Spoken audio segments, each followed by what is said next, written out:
Breaking news tonight. Canadians detained in Ethiopia.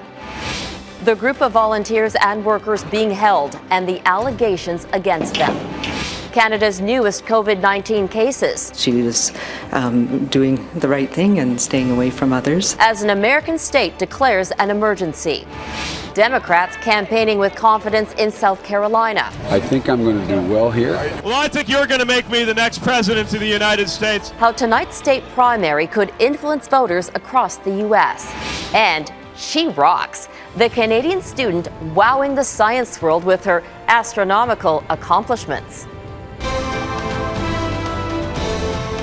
Global National with Robin Gill. Good evening and thank you for joining us. We begin with breaking news tonight from Ethiopia. Global News has confirmed a group of volunteers and staff with the Alberta-based charity Canadian Humanitarian is being detained in Ethiopia. Liam Nixon is tracking this Global News exclusive from our Lethbridge newsroom tonight. Liam? Yes, Robin, Global Affairs is aware and has consular officials on the ground now working to ensure the well-being of the 13 detainees. Now, originally there were 18 Canadians being held, but Global News has confirmed that 5 were released on Friday. Canadian Humanitarian spokesperson Justin Steed says there are now those 13 detainees, 3 staff members and 10 volunteers, and they're being held at a police station in the city of Gondar, 600 kilometers north of the capital Addis Ababa. 2 Ethiopian staff are also currently being held. Steed says the group is being investigated on allegations they were accused of practicing medicine without permission and had dispensed expired medication. Now, in a statement issued to Global News, Steed says, in part, just like all of our trips, our team and organization followed all necessary steps and protocols to ensure our group had all permits needed to provide medical support and care while in Ethiopia. While we cannot comment on the specifics of the expiry of the medication, we can say with confidence that all medicine and care offered by our team was safe. It goes on to say, in collaboration with Global Affairs Canada and the Canadian Embassy in Ethiopia, we are working hard to resolve this as quickly as possible, ensure the fair and humanitarian treatment of our team in accordance with internationally recognized laws, and expedite their safe return to Canada. Canadian Humanitarian is a non-political organization that has sent hundreds of volunteers to Ethiopia over the last 15 years. Steed says the organization does not engage in any activity outside of their humanitarian efforts. And this is actually a long weekend in Ethiopia, so the detainees aren't expected to be back in court until at least Tuesday. Robin? Global's Liam Nixon in Lethbridge, Alberta. Let's bring in our Ottawa Bureau Chief Mercedes Stephenson. Mercedes, what are your government sources saying about this case? Well, Robin, just 2 weeks after Prime Minister Justin Trudeau returned home from a warm and fuzzy visit with the Prime Minister of Ethiopia, these Canadians find themselves detained. And tonight, the Canadian government is confirming they are aware of the detention, although they wouldn't give us a lot of details because there are privacy rules. They did say that the Canadians who have been detained are receiving full consular access. We also talked to and received a statement from Rob Oliphant. He's the Parliamentary Secretary for Foreign Affairs, which means it's his job in Justin Trudeau's government to help Canadians who are in trouble overseas. He said something interesting in addition to confirming that they were aware of the Canadians' detention and that they are getting access to and help from the embassy. He said thus far the Ethiopian government has been open and cooperative. So that may give some hope to those who are concerned about the status of these Canadians. We also spoke with an international affairs expert who has worked with UNICEF in the past as well as other large international organizations about the use of expired medications and whether that would be highly unusual. Here's what he had to say. I consider Ethiopia one of the more developed African nations, and I understand that it had to do with them not being properly registered, but also the factor was using expired pharmaceuticals. I can tell you that from working with UNICEF and for a short while for WHO, the World Health Organization, I have seen actually expired medication used quite widely, but in very remote areas. Now, Robin, that recent visit from Prime Minister Trudeau may be helpful in this situation. The Ethiopian and Canadian governments agreed that they wanted to do more trade together and that Canada wanted to do more to help Ethiopia. The Prime Minister of Ethiopia is Abiy Ahmed. He is seen as a progressive who has tried to move the country away from its past with human rights abuses. In fact, while it is still illegal to be gay in Ethiopia, he has been moving forward, so much so that he received the Nobel Peace Prize for his efforts on international security last year. That relationship may help here. Here's what our expert had to say about where things stand between Canada and Ethiopia. Relations between Canada and Ethiopia are very good. Canada has quite a big presence there in a number of ways, not only diplomatically, but also in terms of trade and investment. So I think it should be a fairly smooth process. There are a lot worse governments on the African continent than in Ethiopia, and although the country has faced some allegations of human rights abuses, that sort of thing, things work pretty well there for the most part. So, Robin, obviously we will be staying tuned, but the Canadian government is aware of the situation, a relatively good relationship between Canada and Ethiopia, and a good relationship between the two prime ministers, which might help here if needed. Robin? Mercedes Stephenson in Ottawa. The world is scrambling to stop the spread of COVID-19. More and more cases are popping up in countries far from the epicenter of the outbreak. Tonight, there are more than 85,000 confirmed cases around the world. More than 2,000 people have died, mostly in China. But the scare is how quickly cases are multiplying. At least 56 countries now have confirmed cases of COVID-19. Iran has the world's highest death toll outside of China, and cases spiked again today. In the U.S., the man in Washington state has died from the virus, prompting the governor to declare an emergency. Here in Canada, a woman in her 60s who traveled from Tehran to Vancouver has contracted the illness. There are 20 confirmed cases in our country, and as David Aiken reports, right now, it's all about slowing the spread. Morning, my name's Adrian Dix. A Saturday morning press conference, a new confirmed case of COVID-19. It's a significant situation. Obviously, there are Canadians now in Quebec, in Ontario, and in British Columbia who have tested positive. And a common link to all the Canadian cases, the infected patients had recently traveled, often to Iran. This demonstrates how the situation is evolving around the world, and now our response has to continue to evolve. But in the United States, at least 4 cases have been confirmed with no travel connection. Evidence, authorities say, of person-to-person local transmission. And in Washington state, the first COVID-19 death. The Trump administration announced new travel restrictions on those coming from Iran and warned all Americans not to travel to certain parts of Italy or South Korea. New federal funds will also be made available to state and local health authorities for testing, containment, and treatment. We've taken the most aggressive actions to confront the coronavirus. They are the most aggressive taken by any country. But the president's claim is an arguable point. The province of Ontario, for example, has administered more tests than have been done in all of the United States. Same thing in BC, where 1,000 individuals have already been tested. We test some individuals multiple times, so that's 1,425 tests, which is well over twice as many have been done in the entire United States. Early and comprehensive testing is one of the key ways public health authorities can contain transmission of the disease. It is a concern that they don't have the testing available in the States yet. It all has to be done in Atlanta.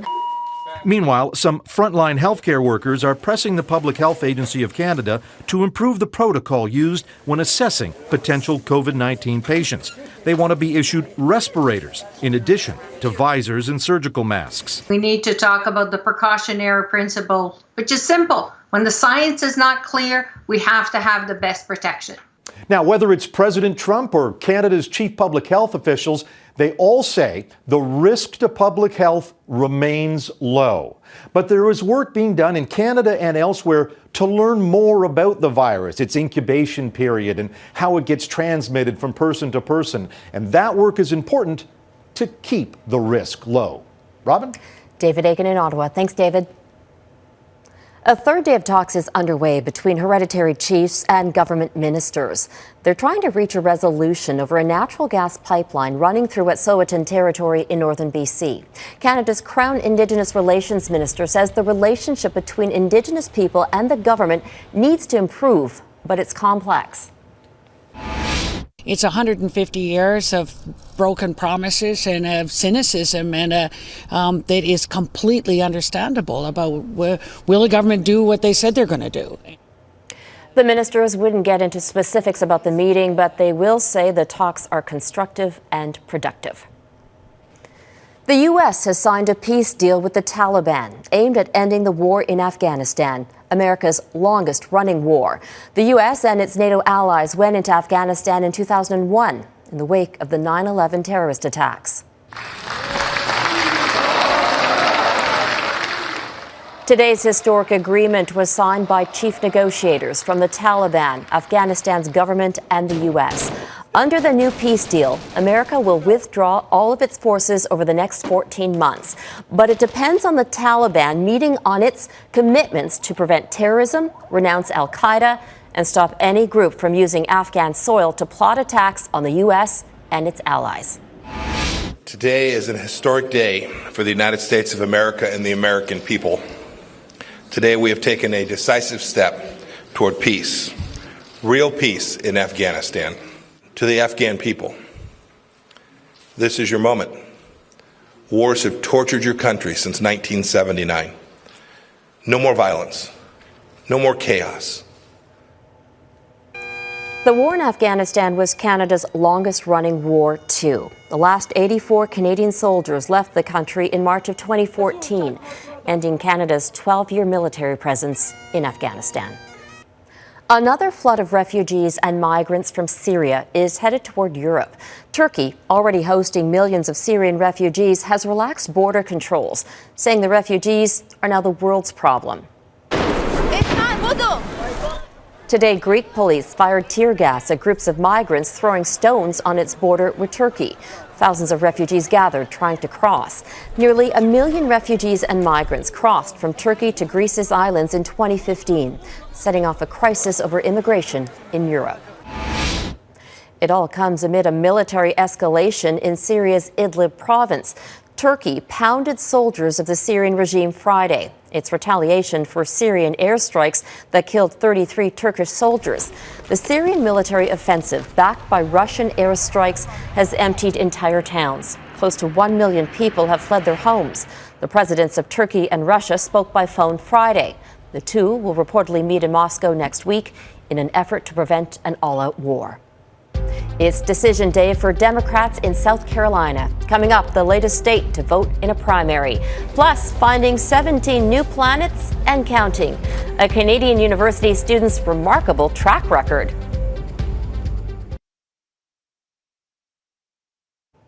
On this Saturday night in South Carolina, voters are on pins and needles. That's where the Democratic Party is holding its latest primary, and the ballots are being tallied tonight. Jennifer Johnson looks at how these results could be a big factor in how the rest of this race for the presidential nomination plays out. All eyes are on former Vice President Joe Biden as he banks on a win in South Carolina to jumpstart his campaign going into Super Tuesday. Biden believes a critical win will lead to victories in several other states that hold votes March 3rd. I think I'm going to do well here, and I think that's going to put me in a position to do well in North Carolina and Alabama and other states. Polls in South Carolina opened early, and there was a steady stream of voters ready to cast their ballots, some still undecided. I'm in a really big dilemma about what I'm going to do. But some experts believe South Carolina's diverse population will help undecided voters make their decisions next Tuesday. South Carolina is really the first primary in the nation that really reflects the base of the Democratic Party, largely African-American voters. As a new Fox News poll shows every Democratic candidate beating President Donald Trump in November, the president also campaigned in South Carolina Friday night. So who is easier to beat? Crazy Bernie or Sleepy Joe? The COVID-19 crisis becoming a campaign issue, as the president called it the Democrats' new hoax. Current Democratic frontrunner Bernie Sanders fired back.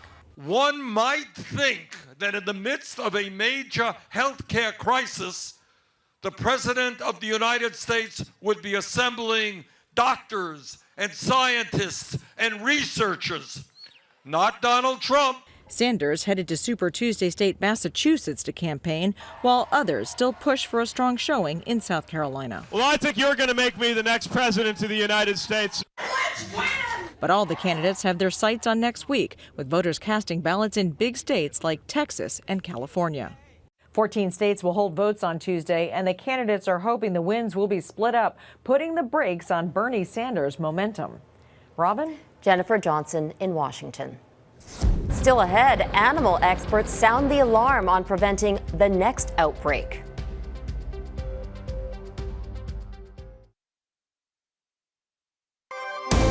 You're watching Global National.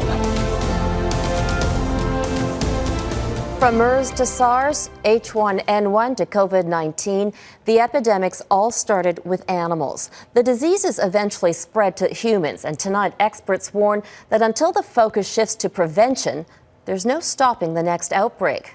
Reggie Cicchini explains. As COVID-19 escalates into a global emergency, this is no joke. Animal welfare experts are sounding an alarm that enough isn't being done to stop future outbreaks. This issue has elevated to the issue of public health, biosecurity, national security, and global economy. This novel coronavirus traces its origins to interactions between humans and animals in a so-called wet market in central China, where wildlife, both dead and alive, is sold and traded. I saw this billboard which has 70 species and over 100 items for sale. These animals are often caged and stressed, making them susceptible to infections, increasing the chances for human transmission. We are accessing emerging viruses as we get more in contact with these animal species.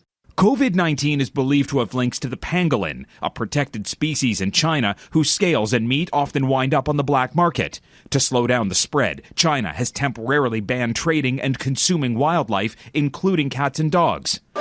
It did the same after SARS, but these bans may not work. There are a lot of loopholes allowing people basically to farm wildlife to put onto the market. And that makes preventing these diseases from emerging in the first place an almost impossible task. Unless we change those cultural practices of people eating wild animals and coming in contact with them on a regular basis in their natural setting, we will always have the potential for new outbreaks. Recent epidemics have ties to the consumption of wild animals and the encroachment of humans on wild habitats. Eating and selling bushmeat led to a deadly Ebola outbreak in 2013. The same year, H7N9 or bird flu was linked to live poultry markets in China. In nature and wild animals, there's a myriad of different pathogens circulating all the time. And people are now going into new environments and getting exposed directly that way, or we're bringing wild animals into a domestic setting. Experts worry the more wildlife is exploited for economic gain, the more chances there are for health crises to emerge. The problem here is that we focus our efforts after the disease emerges in humans. Meaning the cycle of virus transmission from animals to people becomes harder to predict and stop. Reggie Cicchini, Global News. Up next, the star student who made an amazing discovery.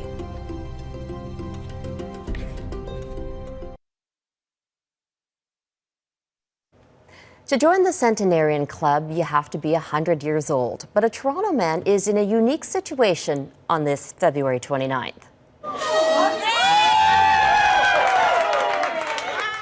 Bob Wood jokes that he is celebrating his 25th birthday. He's one of roughly 5.3 million leap year babies around the world. And on this special milestone birthday, he received a special message. Justin Trudeau thought you were very special too.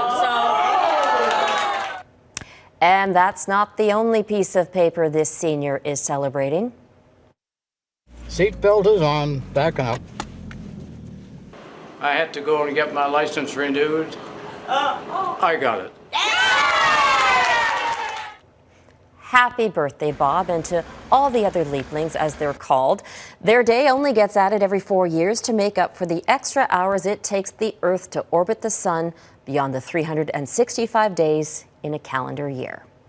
Students are often told to shoot for the stars, but one from Vancouver has gone above and beyond that. The 26-year-old has discovered 17 new planets, thousands of light years away. And as Nadia Stewart explains, is just the latest accomplishment on her remarkable resume. Amidst a sea of students, Michelle Kunimoto blends in on campus. But the UBC physics and astronomy PhD candidate is known for making extraordinary discoveries. Her latest is no exception. As part of my PhD dissertation, I did a search of about 200,000 stars that were observed by NASA's Kepler mission. And as a result of that search, I rediscovered about 4,000 of the known Kepler planets, in addition to 17 new exoplanet candidates. By all accounts, it's a remarkable discovery. Exoplanets exist outside of the solar system, thousands of light years away. Engine start, 1-0, and liftoff of the Delta II rocket with Kepler. It all started when Kunimoto began digging through data from NASA's 2009 Kepler mission.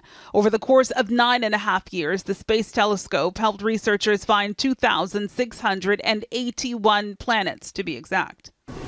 Which is why Kunimoto's discovery of 17 new exoplanets is garnering so much attention. But she says one revelation is particularly noteworthy. This one that I mentioned about the potentially rocky planet in the habitable zone, this has really important implications for the search for life in the universe, and also helps us understand the potential for exoplanet habitability. Kepler was so sensitive that we started finding smaller and smaller planets. This was always the aim of the mission, but NASA could not have predicted that years later, a PhD student in Vancouver would mine their data, her research landing her on the Forbes 30 Under 30 list in 2017.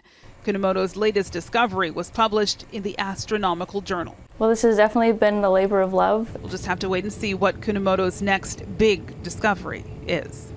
Nadia Stewart, Global News. What a remarkable woman. That is Global National for this Saturday. I'm Robin Gill. Tonight, your Canada is White Rock, British Columbia. Thank you for watching, and I'll see you back here tomorrow. Have a great night.